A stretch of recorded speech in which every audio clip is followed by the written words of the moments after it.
All right, you're all in the back. Come to the front. I hope you're not here for the session that I intended to do at first, which was about troubleshooting with elk. Who was going for that? No one? Good. So this is about the CLI tools. And, well, let's get started. Who was in my session on capture filters? Only a couple. Well, short introduction about me. I started working in networking at an internet provider halfway in the 90s. And I moved up to a bank, started doing normal networking stuff. And that's where I got introduced to Ethereal and Wireshark. Started developing for it because I was missing features. And after working for a reseller for a while, I started my own company, Zimbit, solving network problems for my customers. And that's how I got really involved in developing missing features for Wireshark and enhancing it and answering questions on Ask and etc. Little personal stuff. So let's get to what you're here for.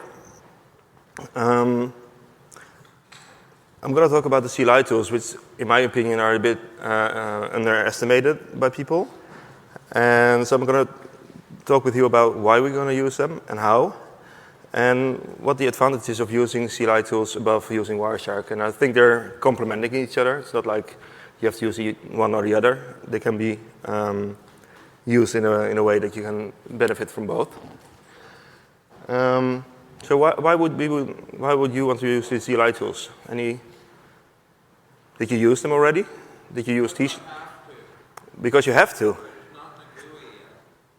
Well, that's the least important reason to use T-Shark. So who has used T-Shark before? Not too many, a couple. Who has used EditCap before, for instance? No, same people. Okay. So the first thing that comes to mind is use the CLI tools when the GUI is not available, when you only have shell access. That's a proper reason, of course.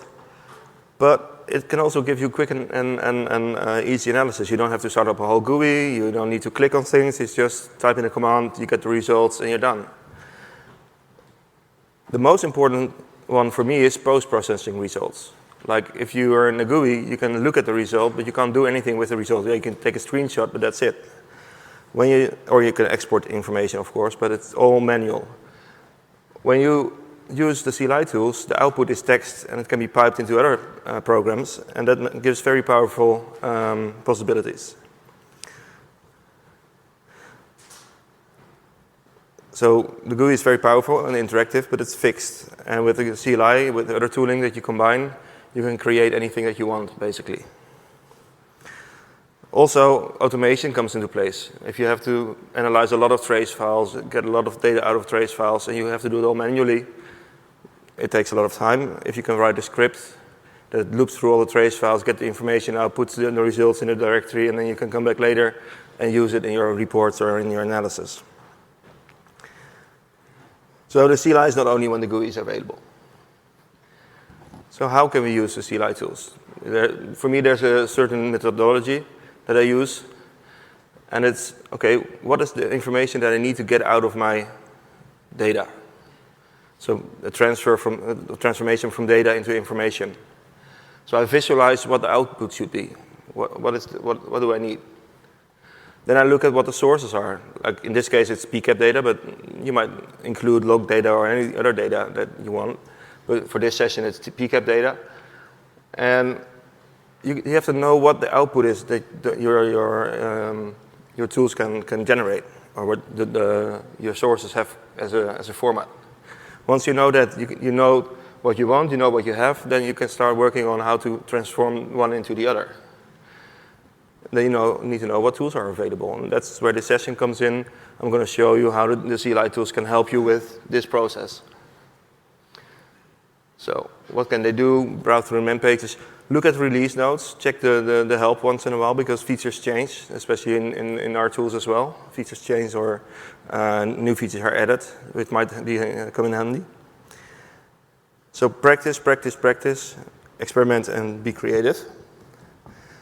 So what tools do we have at hand that come with the Wireshark executable or Wireshark distribution? We've got T-Shark, which is basically the text version or the CLI version of Wireshark. It uses the same engine, so it's the same output, more or less. DumbCap, which is used, well, I'm going to talk about all of them later on, but we have DumbCap that does the actual capturing for us, but you can use it as a separate entity as well. Then there's cap infos to get a quick overview of what's in the trace file. Very handy as well.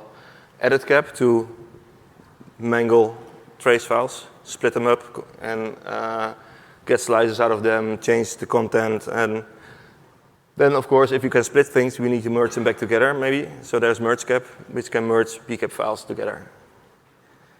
So, T-Shark as the first one. As I said, it's the CLI version of Wireshark. It's similar to TCP-dump, but it's stateful, and it does reassembly. And there's many, many protocol decodes, just like Wireshark has.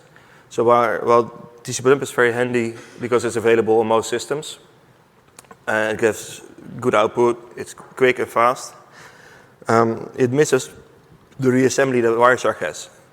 So if you look at, if you're interested in an HTTP response, T-Shark can show you the full response, while TCP-dump just shows you packets with, okay, this is part of the HTTP response. So it's, that doesn't mean that I don't use TCP-dump, because TCP-dump has certain advantages as well. If you went to my capture session, I told about it as well. T-Shark uses DumbCap as a capture engine, just like Wireshark does. That's because of privilege separation. We don't want to run all the 2 million lines of code for the dissectors with root privileges. So that's why there's DumbCap. And there's quite a few standard options, like -d is a list of all the interfaces that you can use. With -i, you can select the interface that you actually want to use. -c will give you a count of the packets, or give you a limit in the amount of packets that are shown. Don't do any name resolving. -l means it's line buffered. Please use this, because otherwise libpcap will give only a block of data to T-Shark, so you won't see the proper timestamps. So if you want to follow what's going on with T-Shark, use a -l, especially when there's not much packets in the network. -f for filter, for capture filter. -r, it should be -y these days. It's an old presentation that I brushed up, so I forgot to change this. -r is a read filter, but if you want to use a display filter, use -y. You can slice packets with the -s option. You can write to a pcap file or read from a pcap file. So disable name resolving is -n. You can change the timestamps. A lot of times, by default, Wireshark shows, or T-Shark shows it in seconds since the beginning of the capture. But most of the time, it might be better to have wall clock time, so you use -t a or ad if you want to include the date. Then you can do Recode S, just like you can do in Wireshark. You can select a protocol with an entity, in this case TCP port. If it's this value, then decode it as HTTP. But you can do like, if it's like port 8020, you can do this telnet or FTP, or you can select which protocol it should use as a dissector. Then it will use your default preferences, so it won't use a preferences profile. You can select -C and then a profile name if you want to use a profile, but by default it will use the default profile. And you can change individual settings with the -O option. We're going to do that in a demo later on. Then there are several output formats. You know, I think you know the line-based format that you get one line each packet, just like you have in the packet list in Wireshark. But you can have full decodes with -v, and that means you show me the whole packet detail pane and expand all protocols. One of the most powerful options that I use the most is the -t options and the -t fields, actually. Let's see, there it is.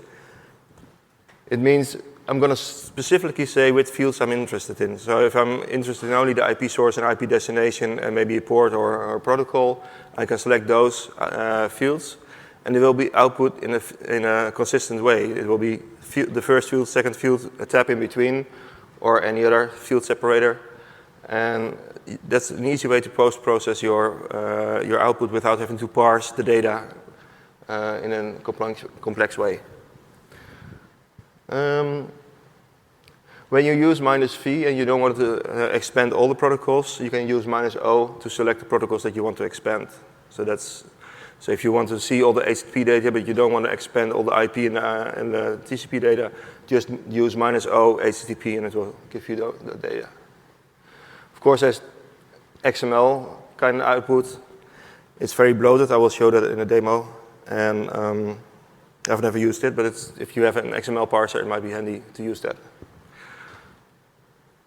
Then there's lots of statistics that you can use. You look at the mem page for other options, but one of the most that I use is a protocol hierarchy, just like there is in Wireshark. It gives you an overview of all the protocols that are in the trace file with how often they're used. You can look at conversations, either at the Ethernet layer or IP or TCP layer, just like the conversation list in Wireshark. Then there's I/O statistics. It doesn't give you a nice graph as in Wireshark, but it gives you an overview per time range. So this means give me statistics every 10 seconds and show me in separate columns how many IP packets there were, how many ICMP packets, how many UDP packets, and how many TCP packets. So it's a very quick overview of what's in your trace file. Okay, let's see what different output formats do for. Is this readable in the back? Or should I increase the font size? Who's for increasing? No. You're sitting in the front. Come on stage. Are they? Well, I can increase it a bit. But now I need to readjust my window. Let's see. It's always a fight between having a large font and having enough canvas size to show what you want to show. All right. I make myself a little note because otherwise I would get lost in everything I need to do. So I'm just going to copy and paste the commands to prevent havoc having things from going wrong. So the first thing I'm showing you is just use T-Shark, read a file, and show the output. This is the most basic form of using T-Shark. Copy. This goes very quickly, so I'm gonna. This will show you full decodes. So it's all the frame data, the Ethernet data, IP data, TCP data of all the packets. So like I said, if this is too much, you can limit it with the -o option. Let's say I only want HTTP data expanded. So now you see for the first frame, you see that there's no HTTP data, so it's just the headers of all the protocols. And then for this frame, there is HTTP data, it's a full decode. And then for the next frame, no HTTP data, no HTTP, and here's the response, and it will show you the full dissected response. Of course, I could have added a filter, so it will show only packets that are HTTP, since I'm only interested in HTTP.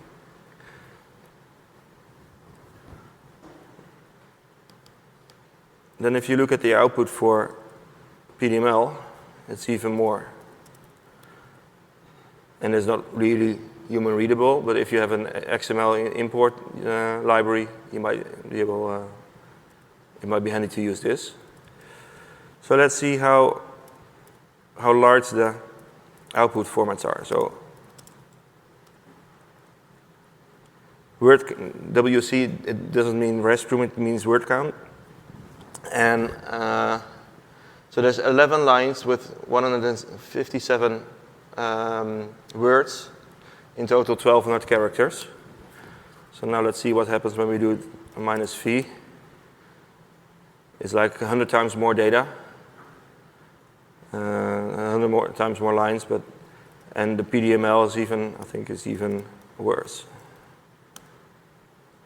As you can see, it's now 200K of output instead of just the 1200 bytes. If you look at the file size, it was a file of 3K. So it's really expanding all the data that's in the file.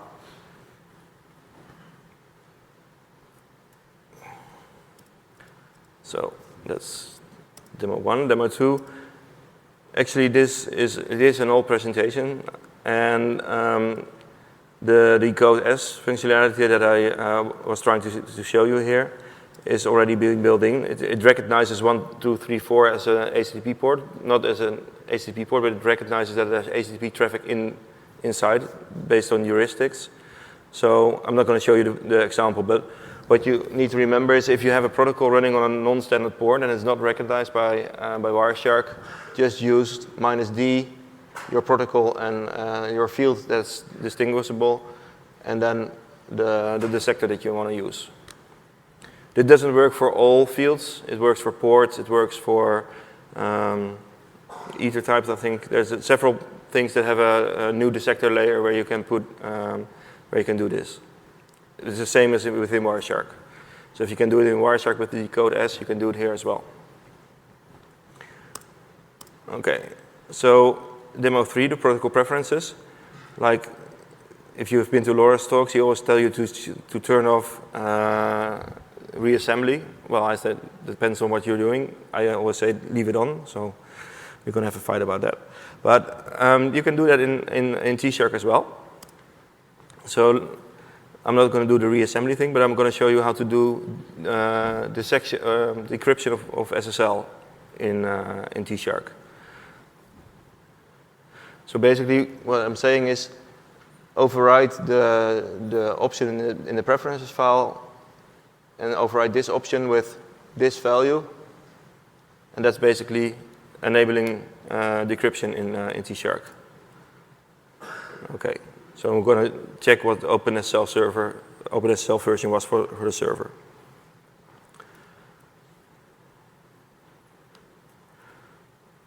Let's see.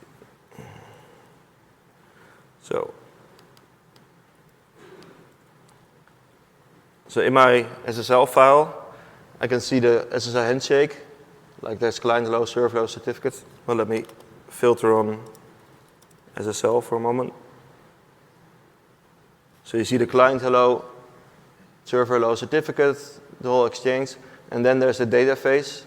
So this is supposedly HTTP traffic encrypted, and then this is the end of the session. So let's see what happens when we decrypt this.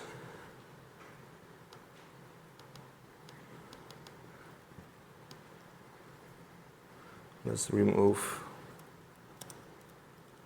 all the X again. So now, again, I have the full handshake, but now I've got the HTTP data that's in the traffic.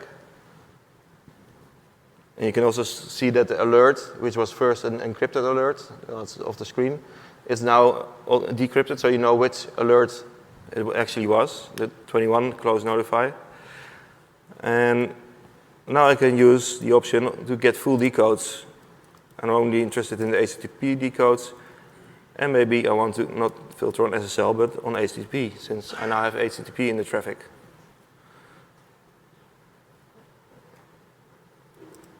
Five more. So I've got a frame, Ethernet, IP, TCP, there's SSL, and then the decrypted SSL, and it's been handed over to the HTTP dissector, and it's being shown as HTTP data. So the question was, what was the server version? So I need to look into the response. It was Apache on Ubuntu with SSL version OpenSSL version 0.9.8.3. So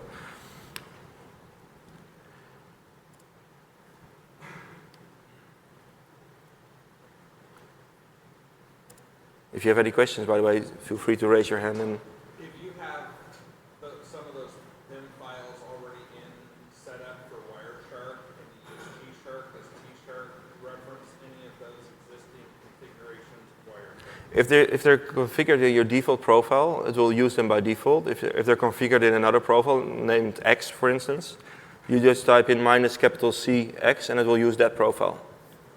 So if you have your PEM files already in there, it will use them. So the answer is yes. Yes. Yeah.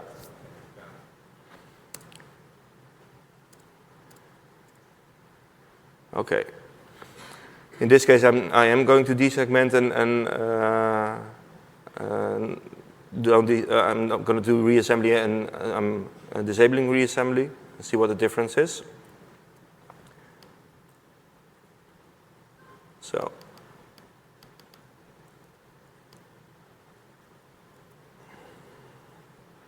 So if I enable reassembly, I'm not sure what the setting is in my preference, so I'll just override it with this option, so I'm certain that it does reassembly. Then you see that the response is in frame 7, and it was a packet with a length of 673 bytes. If I now disable the reassembly, you can see that it picks out the first packet of the response. It's a full-length packet. So these two packets were reassembled when I have reassembly enabled. Well, you can save these, and then these two packets will be saved in the file. So I'm going to skip that for now. I think you all seen it before these days, because everybody's talking. A lot of people.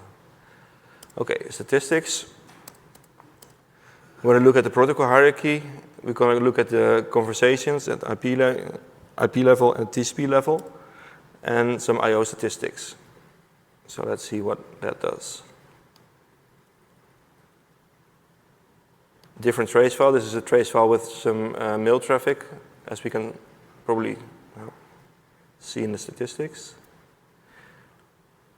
So there are 4,847 bytes, frames in this capture file, and they're all Ethernet.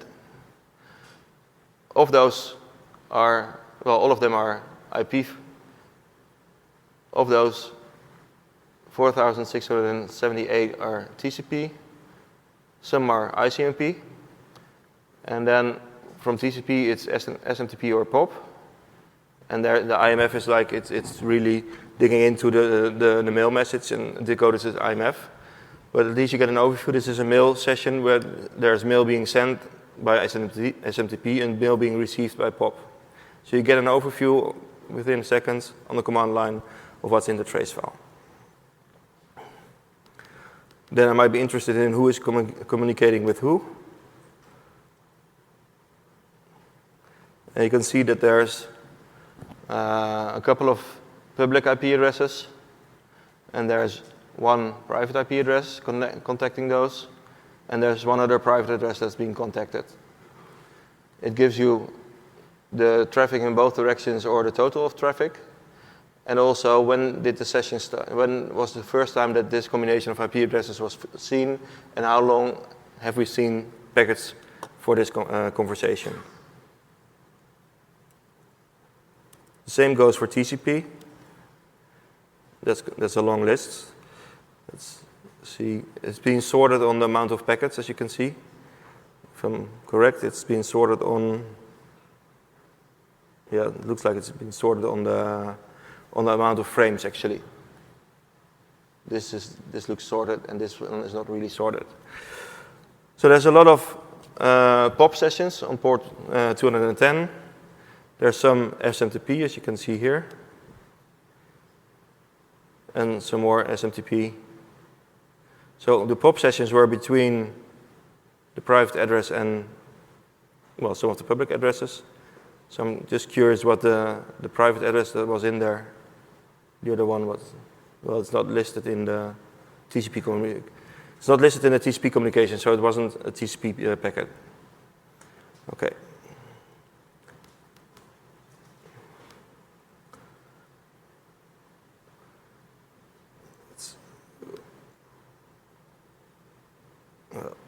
I can't make it fit on the screen.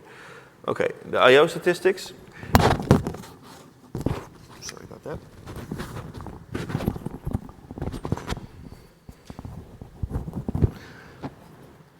It tells us the trace file was 1400 seconds, we have an interval of each 60 seconds that we have a statistic on. And these are the columns that I selected. And then for each column, for each filter that I use here, there are only protocols here, but you can use a full display filter. So you're not limited to just mention a protocol name. You can use any display filter that you want. And it will show you how many packets match the display filter and how many bytes were involved. So as you can see, for SMTP, there's in every minute there's a couple of frames and data. For POP, not every minute had data. So it's a POP interval of more than a minute. Yeah. Can you press those line gizmos that are trying to draw a picture around it, or to go CSV or something instead of this? I'm not sure. Let's have a look.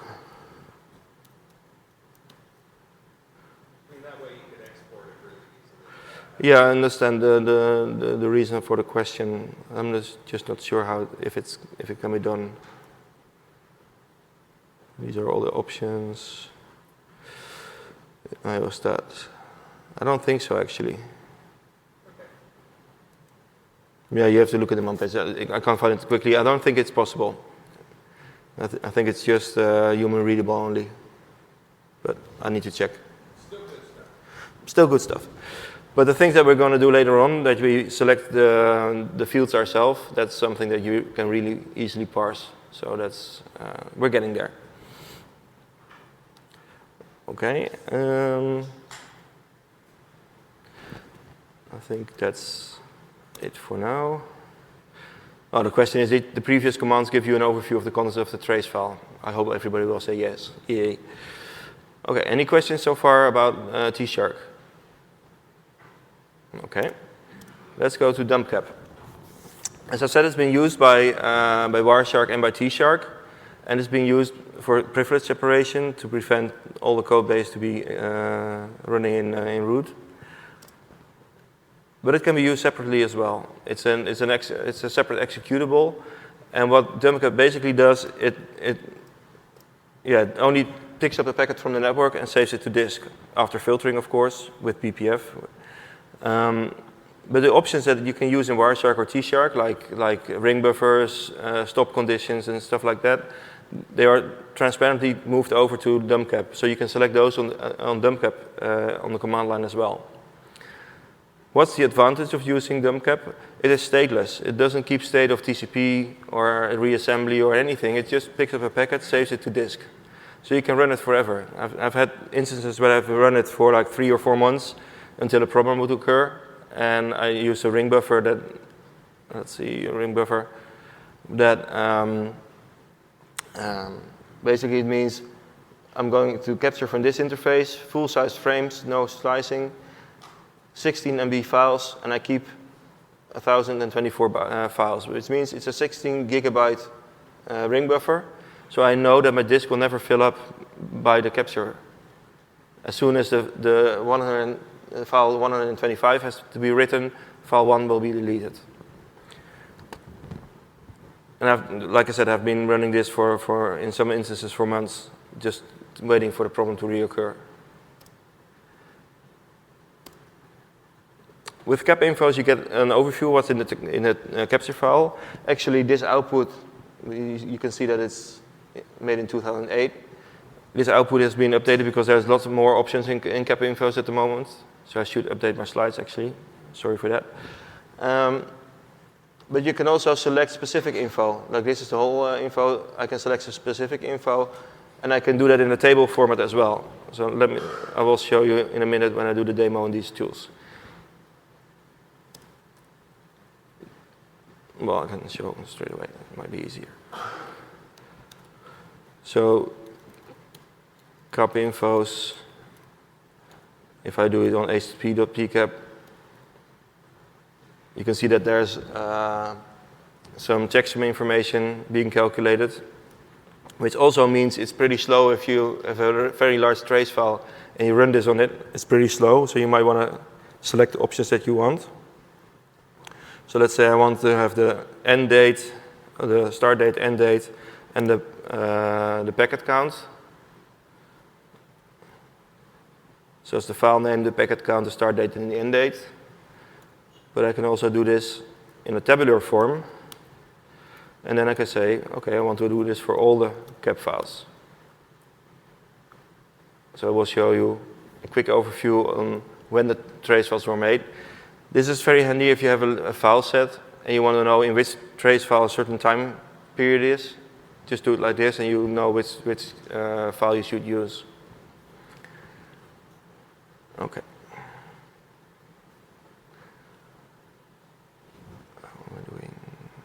Okay. Then EditCap. EditCap can be used in two ways. The first way is to select packets from the trace file. So you have an input file, you select the packets that you want in the output file, and it creates output files. The second way is save all the packets, but change the packets. So in this slide, I'm going to look at all the options for selecting packets. So you can select time ranges. This means the -R, usually if you don't do the -R, it will delete those packets from the trace file. And usually I'm interested in the packets that I want to save, so I do -R and save all packets between 1 and 1,000 and between 2001 and 3000. So there will be 2,000 packets in the output file in temp.cap. You can also use timestamps. So if you want to extract a time range from a trace file, it's a bit of a unhandy format, I think, because you have to use a space, and since you have to use a space, you have to quote it. But if you put in the right format, this will show you all the packets between, for this date, between 1140 and 1150. Are there any things that you need to know about the capture, the trace file format before you use cap impose or EditCap? You know, in other words, if it's a sniffer trace or something else, does it fall out? Or? Yeah, it uses the wiretap library, just what Wireshark does, so it just reads the file, and it doesn't matter what kind of format it is. If you want to convert it to a different format, then you need to specify the output format. If you don't specify an output format, it will save it in the same format as it has been read. Okay. You can split a file up in chunks, like what you do with when you're doing a rollover in Wireshark. You can do that afterwards. If you have a big file, you can split it in chunks. You can either do that based on a packet count, like give me in each new file, place 1,000 packets in it, or the amount of seconds. So with the -I60, it will give you minute by minute extractions of the source file. And it will use the same file name numbering with the numbers and timestamps as Wireshark or dumbcap does. Then when you made a mistake and selected the whole VLAN to span, and every packet is in your trace twice, you can use -D to deduplicate the trace file. So if there's any duplicates in your trace file, -D will remove them. Of course, you can combine that with the other options, so we'll remove on the fly. Then there's the option to change packets. You can change the snap length. So if you have a full capture with a full size frames and you want to do slicing afterwards, you can use EditCap for that. You can change the timestamps, which means if I have two capture files, one on the client and one on the server, and you know there's a time difference between the two, you can edit one of them to make the timestamps match. So this means in all the timestamps in example.com .cap, lower the subtract 1 hour from the timestamp and put it in temp.cap. You can change the link layer type if necessary. There are use cases for this, but I can't remember basically what. And you can change the file type, like you said, if it's a sniffer file and you want it in or if it's a PCAP file and you want it in sniffer format, you can just read example.cap and put it in a sniffer format. In that duplicate thing, removing the duplicates, let's say you have 5 or 6 duplicates, do you have to run it multiple times, or what's your experience with that? You mean like every packet is in there 5 times? Well, there's a I'm not sure from my head what the window is that it looks for duplicates, but you might need to increase the window. There's options Like if I do EditCap -H, then there's the dupe window, either in amount of packets or in the amount of time, depending on how bursty your traffic is. One might work better than the other, but then you can dedupe more frames. So it danger of running it multiple times and stuff on the same trace that you're if all goes well, it will remove all the duplicates in one run. So there's no need to run it a couple of times. So even if there's 20 duplicates, it will just see, okay, it will have a sort of a CRC on this packet. All the packets that are following within the time or the count window, if they have the same checksum, it will be removed. But if you have different packets with different pop counts, then that's not going to work, right? No, Multiple captures of different pop counts. No, then it won't work. No, it's just for exact duplicates. Oh, there was the packet challenge. Merge cap. If you split all the trace file in multiple files, or if you did that during capturing, or you processed a set of capture files into new files and you want to merge them back together, you can do that. And by default, it's being done based on the timestamp, so it will sort the packets from all the trace files and merge them together based on the timestamps. And you just select the output file and all the input files. In this case, there's 2, but there can be many. As long as your command line supports extra characters, you can use it in MergeCap as well. Of course, your OS needs to be able to open all those files. I ran into a problem that my OS couldn't open like 7,000 files at once, so then it didn't work, but normally it will work. There's also the option to append, so it will just take the packets from file 1, then append packets from file 2 for file 3. I was expecting this to be much slower, much quicker than the other one, but in fact it didn't really make a difference. So I always use the default and don't care about appending. So let's see what happens when we do split some files. Well, I've got all the options in my little list here. Let's see, EditCap.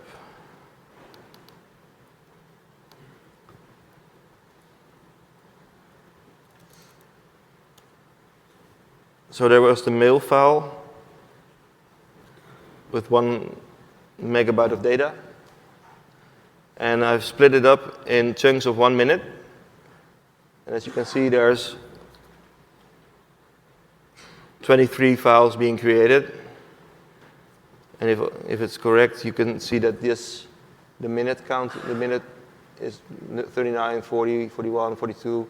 Like the seconds are not really, they're not exact on the minute count because in some seconds there might not have been a packet. So that's why the seconds are not really 60 seconds apart. If I look at the CAP infos for these packets, you can see that the same pattern. That, of course, I can merge them back together.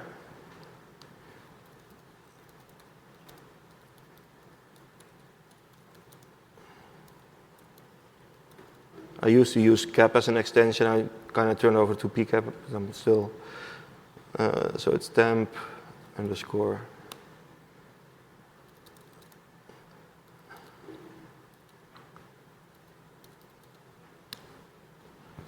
So why are these not the same?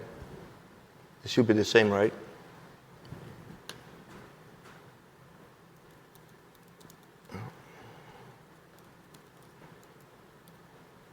Copy infos.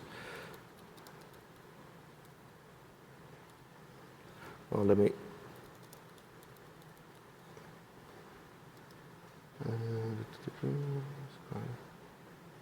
Number of packets.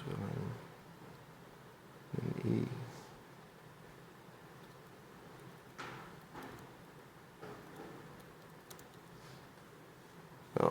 that's not one. Well, if I look at the cap infos information, this file is a pcap file, and the other one is a pcap-ng file. So by this day, the default output format is pcap-ng. So if I'm going to fix this to libpcap,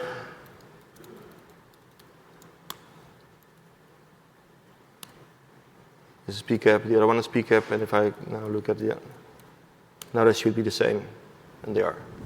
So you can split them up, put them back together, and it's still the same file. I think if you do this with pcap-ng, you might still get a different file because it will add stuff in the comments. So it will add stuff in the comments that it's been regenerated by merging several files. So actually the file will be different. But in the old pcap format, it will be exactly the same. Okay, so we can do that also with a packet count. Oh, I need to remove all the temp files first.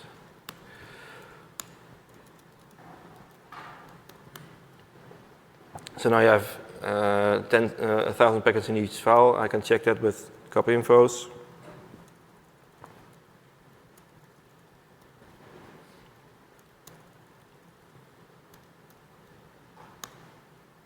They all have 1,000 packets, except for the last one, of course. Okay, merge cap. Okay.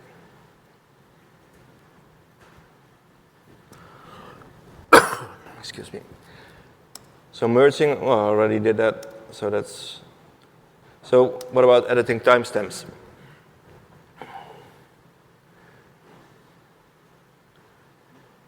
So the question is, how can I make sure that the first packet in the new file is exactly at 11:39? So let's see what.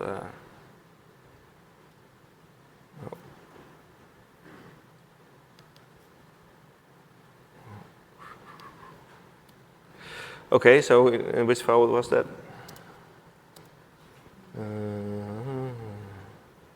Mail.cap. Okay. T-Shark minus read mail.cap. I'm only interested in the first packet, and I'm interested in the whole dissection tree. We're in a different time zone now. It used to be that it is 11:39 and then 20 seconds. So I'm gonna remove only the seconds and the microseconds. So I'm going to make it look like the packet was arriving at 2:39 exactly. So I need to subtract this amount of seconds from the trace file. So I'm going to copy this. EditCap minus t. I need to subtract that amount of seconds. My input is mail.cap, output is temp.cap. Well, mail2.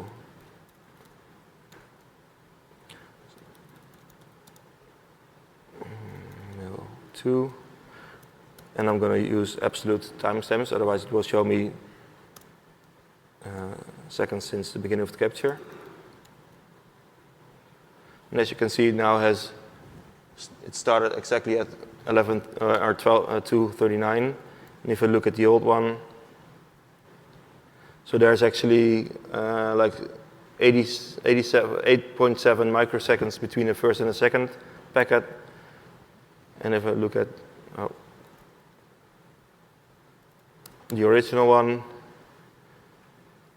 again there's a little over 8 microseconds between them. So all the packets are shifted 27 blah seconds. Okay.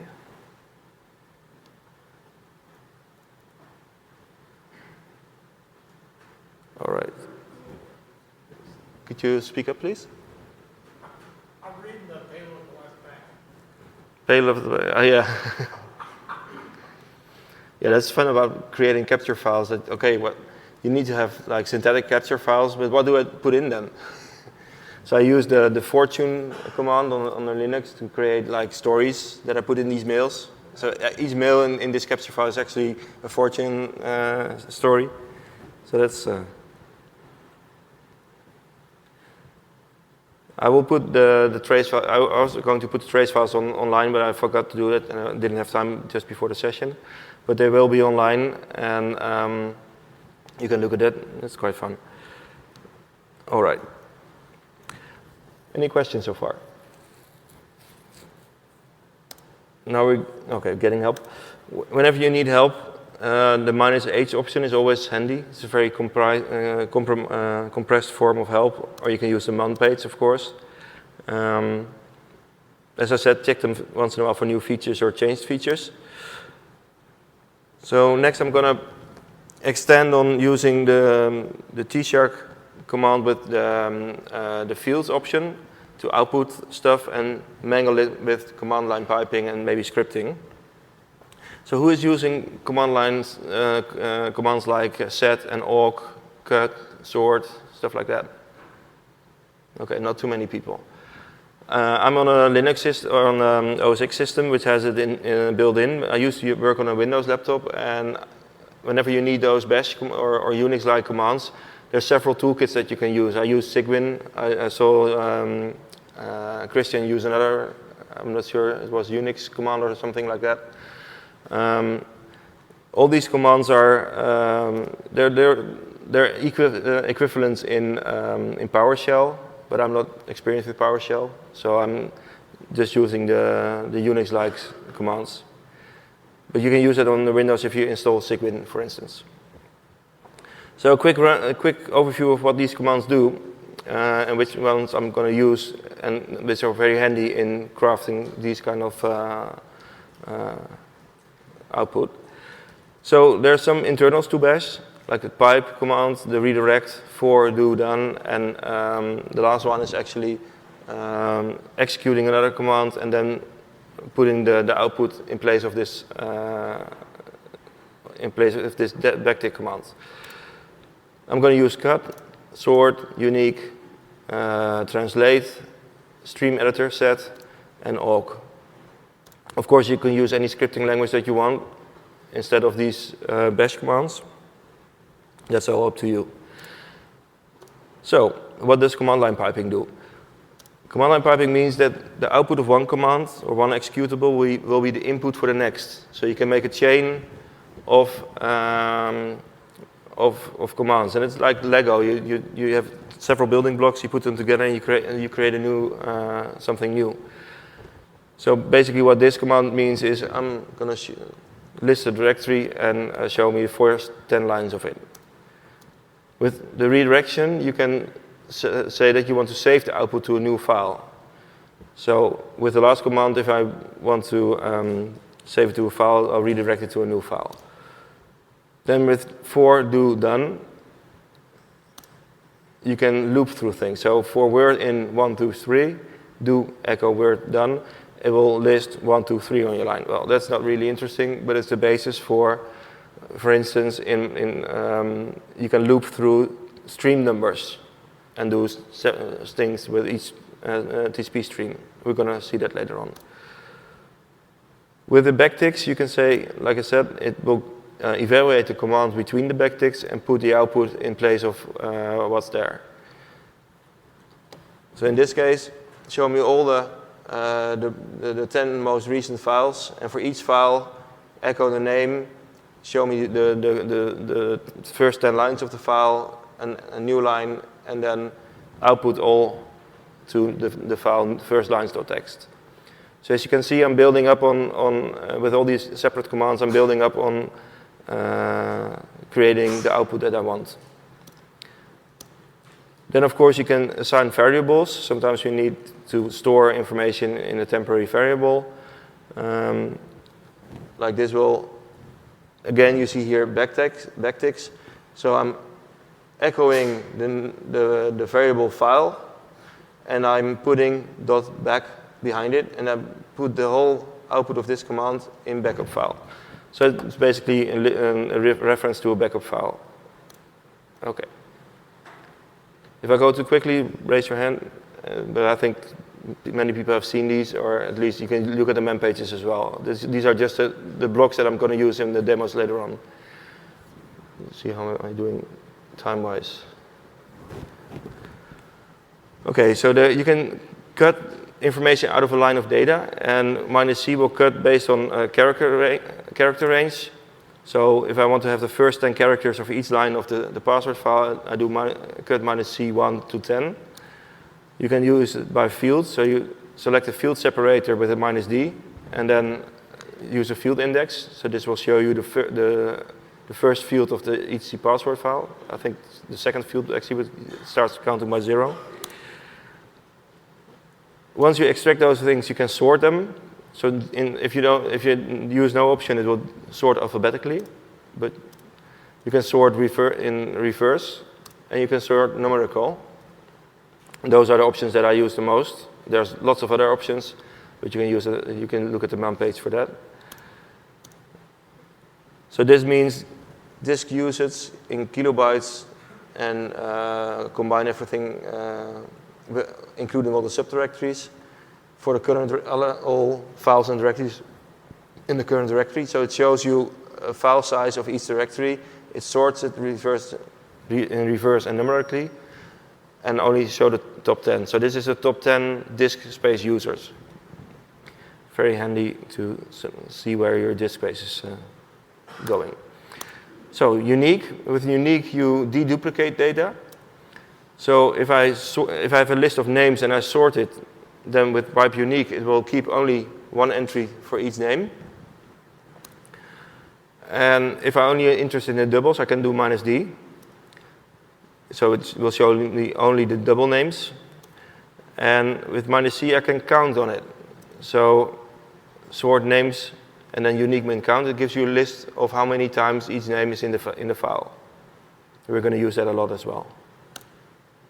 Then with translate, you can translate characters from one set to the other. So if I translate this text and I translate every space with an underscore, it will be 1_2. If I translate code 217 and each character in this range will be translated to a character in this range, so this will mangle up your vowels. And you can also delete characters. So if I have a string with spaces, I can delete all the spaces with this, or remove all the vowels, or this is actually the character return character. So if you have a DOS file that has character return line feed and you need to remove the character returns, you can do it like this. All right. The stream editor is very powerful. It's a complete editing language. I only use like maybe 5% of it, maybe even 1%. And I use it to delete stuff. So I can make a regular expression here on what matches, and everything that matches will be deleted this way. This means substitute this for something that's empty. But you can also use it to replace text. So I'm going to substitute this with this. Oh, sorry about that. Or I can extract text. Like if I match something and I put a parenthesis in front of it, backquoted by a backslash, and I got another pattern that I want to keep, and I can later in the replacing, I can use \1 to refer back to the first occurrence of the things between parentheses, and with \2 I can refer back to the second one. So you can replace stuff, and so you can transform stuff. This is what I'm going to use in the examples. With awk, it's a pattern scanning and processing language. It takes each line and it will process. Has a script on it that processes what it should do with the data in that line. For instance, the netstat output. Whenever the first field is similar or contains the text TCP, print the fourth field of the line. Then I'm going to sort that and I'm going to unique it. So what does that look like? Let me show you.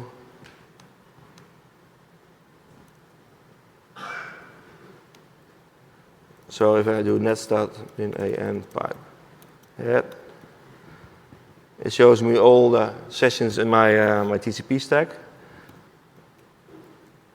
If I do it like this, if all goes well, no, it doesn't go well. Org not found. No, there's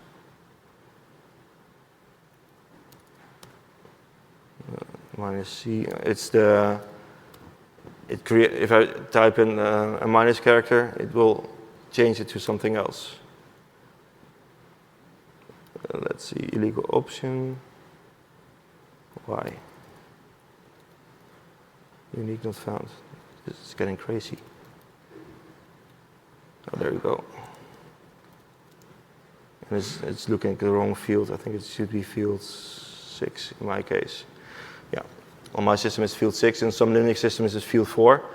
So it gives me a quick overview of the state of each socket on my system.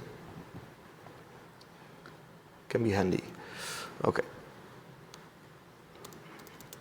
The second example, which we're going to use, is you're going to Orchid, which means it's going to output some string, then TCP port equals, and then some other string.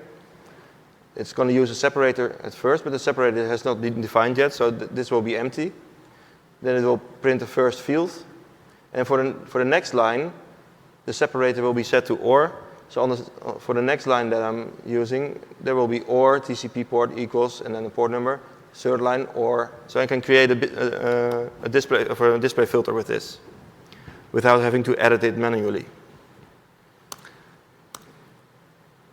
Okay, so when you do scripting, you parse the output of T-Shark or anything to script, and that can be very flexible. I'm not going to focus on scripts at the moment, or in this presentation.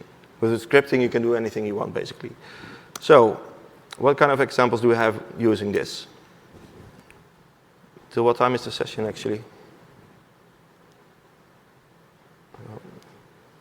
50 minutes left? Okay. Then I'm going to skip. I'm going to use the examples that I have here. Via examples. Okay. So in the first example, I'm going to make a top 10 list, or a list of HTTP response codes. So first, let me see what's in the trace file. There's quite a few HTTP responses. I'm only showing the first 10 of them. So word comment. There's actually 124 of them. So let's make a list on the return numbers. These are all 200 OK. So let's see what kind are in there. So -e HTTP response. No. Code. I should add -t fields, otherwise it doesn't understand the -e option. So these are all the response codes from the trace file, extracted and being put on the one line each. So if I'm sorting them, and then unique -count, I will get a list of all the response codes. This is HTTP, because I use HTTP because almost everybody knows a bit about HTTP. But you can do this on any field that's available within Wireshark. So whatever your protocol you're analyzing, you can use it in a similar way to get top 10 lists. Or basically, this output is available in Wireshark in the GUI, but for many protocols it's not available, so you can use T-Shark to create it.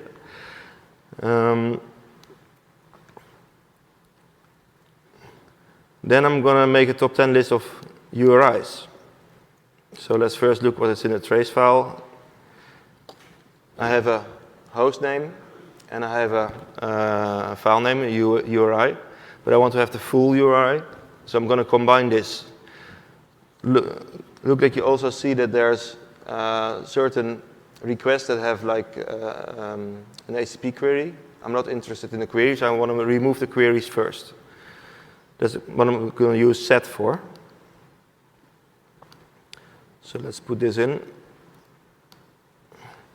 So this means, again, the output like we had before, but then I'm going to execute a substitution, everything with a question mark, and any data afterwards, I'm going to replace with an empty space, empty with nothing. So if all goes well, the PHP session should be gone, and that's true. Notice also that there's still a space or a tab in between the HTTP host and the URI. So I'm going to extend my my command line to remove to combine those. And I need to change this because this needs to be a literal tab character. So this means the same output as before, but now I do a second stream editor. I'm now using the hashtag as a separator because if I use a /, I need to escape it. So I'm using the hash as a separator. So this caret means that bind it to the beginning of the line. Then there's anything before a tab character, and then anything after the tab character until the end of the line. Substitute that with HTTP : // then the first match, anything before the tab character, and then the second match, anything after the tab character. So it now combines these two fields, puts HTTP : // in front of it, and I've got the URI, the full URI available. Since I have this available now, I can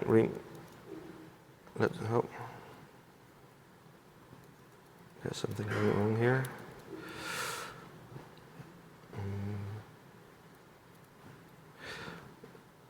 Let's remove the head, because I'm only listing 20 lines with the head command here.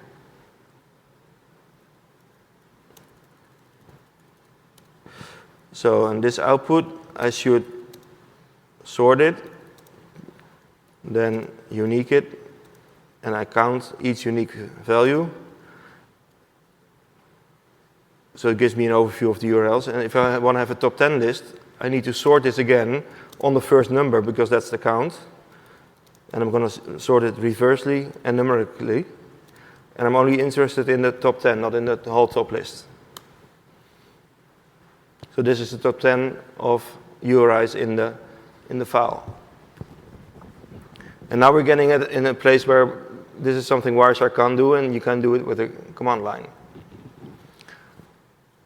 If somebody's smart, he will say, yeah, nowadays there's a field called full HTTP request full URI.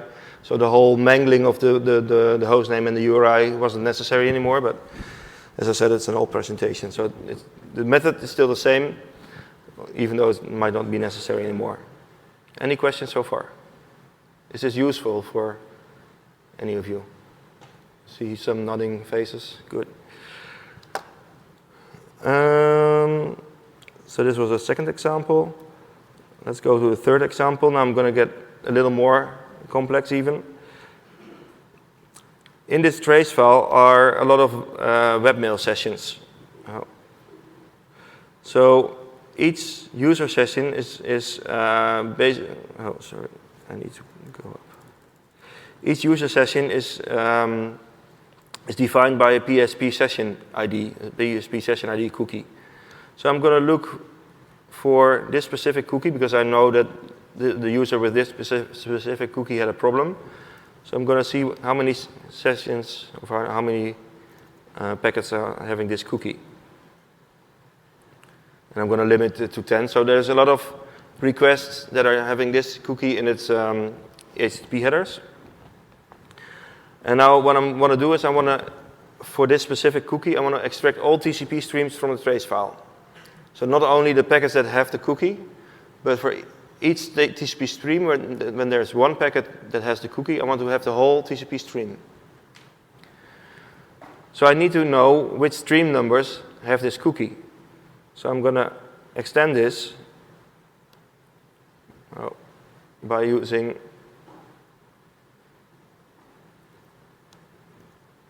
again, I'm going to use -t fields to extract just the TCP stream number. And it will give me a list of all the streams that contain this PHP cookie. It looks like there are all the streams, but if you there actually are packets that don't have this cookie, or streams that don't have the cookie. But this is not a filter yet. I can't use this as a filter. I've got separate TCP stream numbers, and I want to transform it into a filter. And that's where awk comes in.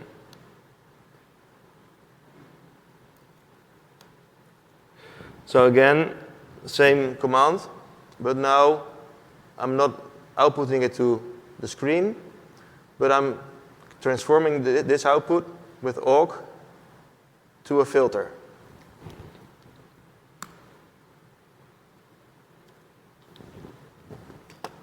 So this is the output from the command from here up to here. As you can see, it's a valid display filter. So since this is a valid display filter, I can use this to run a second T-Shark command to extract the information. So I'm going to put backticks around this, which means use this information, that's the output of this command, and use it in a new command or new. So again, I'm going to read example.pcap, and now I'm going to write it in a new file, new.pcap, pcap.g it should say. And I'm going to use the output from this command as a display filter for the second T-Shark command. So in one run, it will create a new trace file with all the TCP streams that contain this cookie.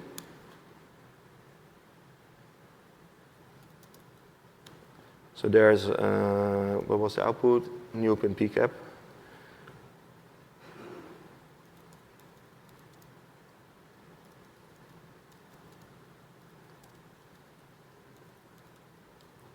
So it extracted like almost 800 packets from the 2400 packets of the original file. I'm not going to do any file verification because of the time, but this is a way to, in one run, extract things from a PCAP file based on a certain pattern that you know. And we can take that one step further. Because this is one user session where a user logged in, got a PHP cookie, and then logged out again. But what if the same user logged in twice and had different PHP session cookies? So I can extend this command to first search for all the PHP cookies for the specific user, and then run this command for each cookie, and then merge back together the trace files. So how do I extract the PHP cookies for this user?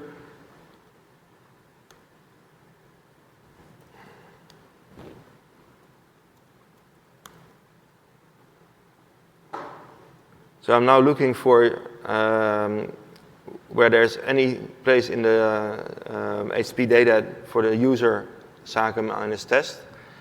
Actually, you should make it more specific, that you search for a more specific place, but this is an example that works for this trace file. Now I need to extract from this cookie list, I need to extract just the PHP session ID. So again, I can use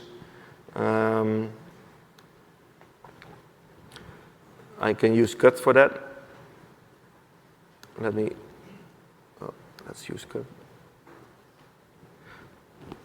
I need to cut it first because if I'm looping over this data now, it will use this as one, then that, and that, and that. It's not line-based, it's word-based. So I'm going to need to extract the words first. So let's do that without the backtick at the end.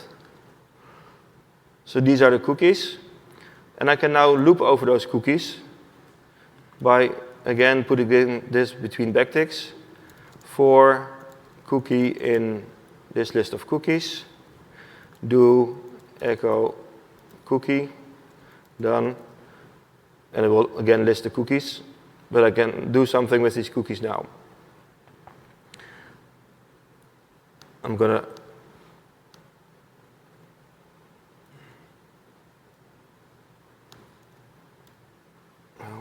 well, I think there's, again, stuff. No, this should work. Oh. For So I can output a line of status information, and then I can run the command that I used before. Well, I actually have made a script out of that. Example 4.shell. So this script will ask for, or it will not ask, it will take a command line option for the file and the user. Then for each cookie for the specific user in the file that's been given, it will extract the cookie, echo that it's going to process the cookie and then to a temp file. It will run the tshark command that you have seen before, and it will write the file to the temp file. So I'm creating a temp file here based on the cookie name. When the loop is done, it will merge into user.cap. So if I'm going to type Sake minus test1, it will be the file Sake minus test1 .cap, and it will use all the temporary files that I'm creating here. And then it will remove the temporary files, and you have extracted all the sessions for this specific user in a new file. So let's run that. Example 4.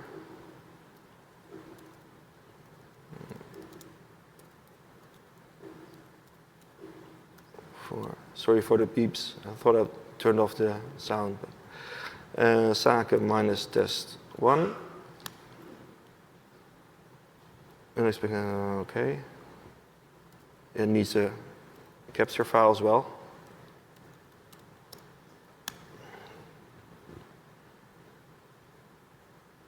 So now it runs 4 times through the capture file. First you extract the cookies, and then for each cookie it will run a circle or do a run through the file. And if I now look at my directory, there will be a Sake minus test file. So let's test if that worked, if those cookies are available. Let's see, where did I list the cookies? Here. And now use example.cap instead of, Sake.test.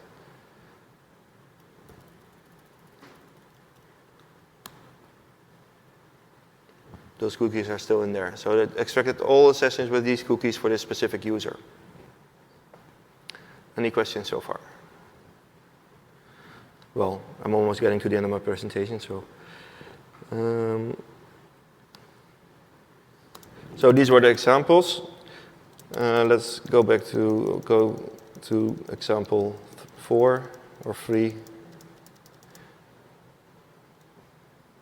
In the presentation, it shows you which commands were used and which commands were new in regard to the previous example, but you've seen what the new tricks were at each time.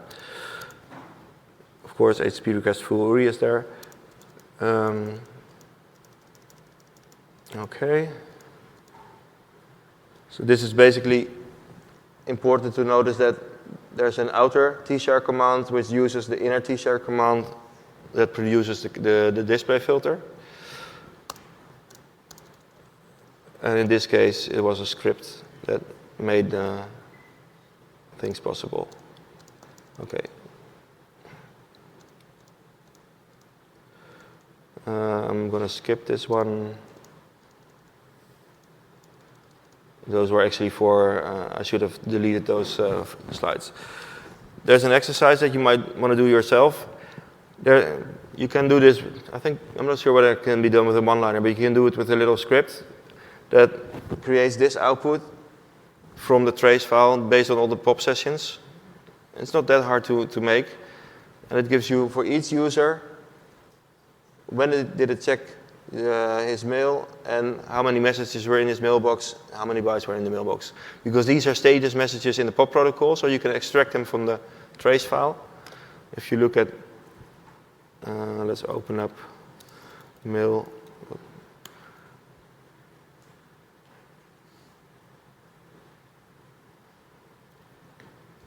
So if I'm doing pop. So there's your user and password, so you know which sessions you can extract. And then when a user logs in, there's one message with so many octets. So with these three, or this this packet and this packet. You need to combine them somehow to get the output that is in here. But I think I'm run out of time. So, in summary, Wireshark has some commands that are really, really powerful on its own. But if you combine them with scripting or command line piping, they become even more powerful. And the way this works is that you need to use little building blocks. So get familiar with little building blocks and start to combine them. That's basically what I want to tell you. Any questions? Are you going to post this presentation somewhere?